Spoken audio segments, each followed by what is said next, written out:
السلام علیکم۔ مقناطیسی شخصیت کتاب کا نام ہے۔ جی ہاں، آپ کے اندر جسمانی اور نفسیاتی توانائی کا خزانہ پوشیدہ ہے۔ آپ اپنے اندر چھپی ہوئی خدا داد صلاحیتوں کو استعمال کرنا چاہتے ہیں۔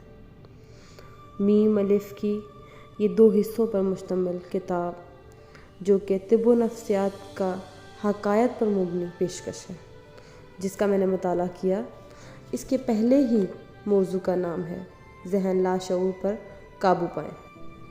ایک بڑا قیمتی اصول ہے، اس پر عمل کریں۔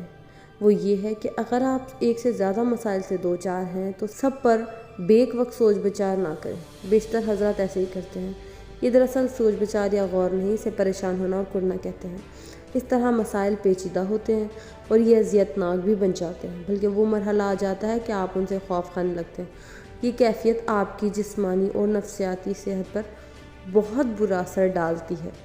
مسائل کا حل تلاش کرنے کا صحیح طریقہ یہ ہے کہ ایک وقت میں ایک مسئلے پر غور کریں، لیکن نہایت ضروری ہے کہ ہر وقت غور ہی نہ کریں۔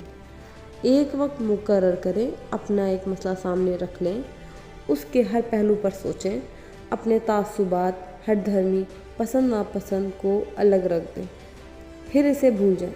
بھول جانے کا مطلب یہ ہے کہ اس کے متعلق سوچنا چھوڑ دیں۔ اگلی دفعہ جب آپ پھر سے اس پر غور کرنے بیٹھیں گے تو آپ کے